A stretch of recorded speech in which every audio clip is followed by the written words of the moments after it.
I caught my fiancé crying in the bathroom, whispering another man's name. I caught my fiancé crying in the bathroom 2 months before our wedding. At 2:17 a.m., the house was dark, silent except for the faint hum of the heater. I woke up because the bed next to me was cold. It was small at first, that tiny flicker of worry, but it grew heavier with every step I took toward the hallway. I heard soft, broken sobs through the bathroom door. It felt like a dagger in the middle of the night. Claire never cried.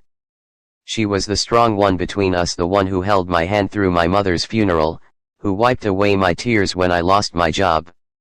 I knocked gently. "Claire baby, you okay?" There was a long pause. Then a shaky voice, "Yeah. Just give me a minute." I almost listened. Almost turned away.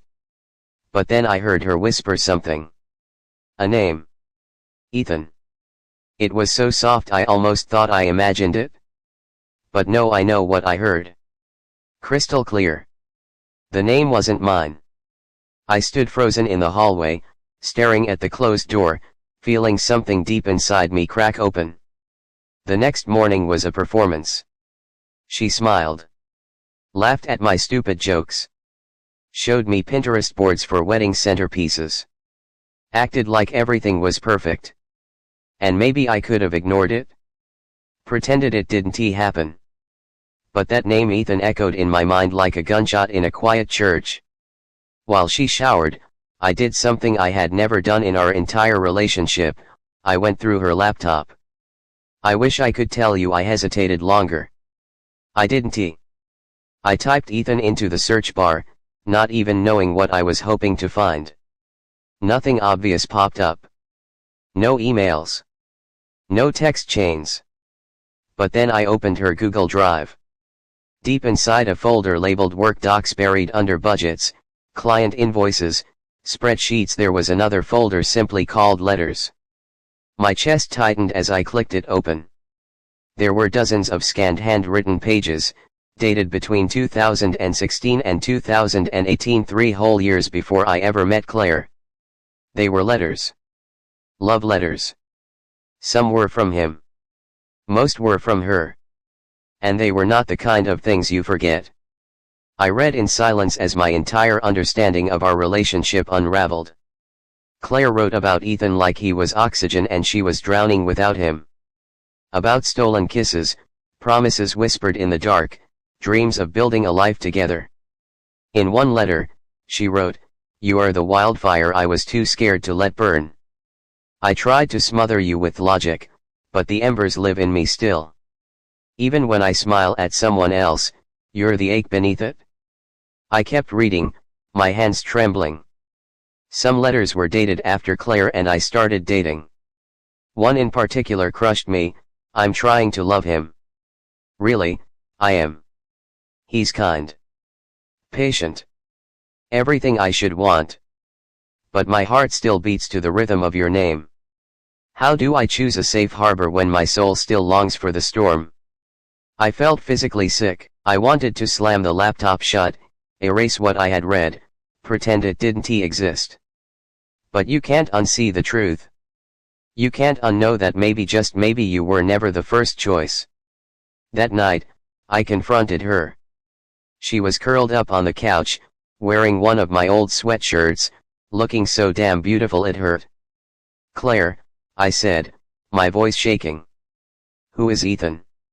Her face went pale. For a moment, I thought she might lie. But then she just collapsed into herself. Like all the air had left her body. "He was my first love," she whispered. "High school. College. I thought we were endgame. We planned our whole future together." I asked the question I already knew the answer to. "Do you still love him?" She broke.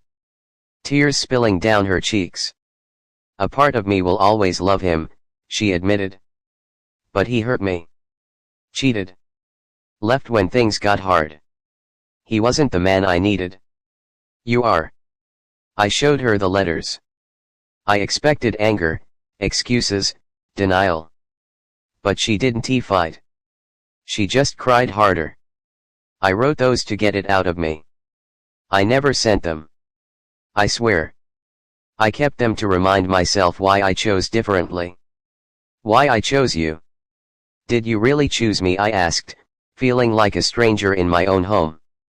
Or did you settle for me because he wasn't around? She couldn't answer. And in that silence, I realized something devastating. Love isn't just about who you stay with. It's about who your soul aches for when the world falls quiet. And her soul didn't ache for me. I left that night. Packed a small bag, no dramatic shouting or accusations. Just a heavy, broken goodbye that neither of us dared say out loud. I cancelled the wedding the next day. Calls from family poured in. Friends demanded explanations. Claire's mother called me a selfish idiot. But I couldn't marry someone whose heart had always been halfway elsewhere. It's been 7 weeks now. Claire still texts sometimes. Small things: I hope you're eating, I saw a movie that reminded me of you, I'm in therapy now. She says she's learning to let go of the past. Says she's realizing she built a shrine in her heart to a man who never deserved it. Says she sees now what we had was real. But I don't know if I can ever trust her again. How do you rebuild something when the foundation was cracked from the start? How do you look into someone's eyes and not wonder whose name they're whispering when they think you can't hear? I still love her. God help me, I do. Some nights I imagine her showing up at my door, crying, saying she's sorry, that she's finally ready to choose me with her whole heart. But some betrayals aren't loud. Some betrayals are whispered in the dark, in secret letters, in quiet, broken moments. And those are the ones that never stop echoing. TLDR, I caught my fiancé crying in the bathroom whispering another man's name. I found years of unsent love letters she wrote to him even during our relationship. She claims she truly chose me, but I don't know if I was ever truly first choice. Cancelled the wedding. Still picking up the pieces.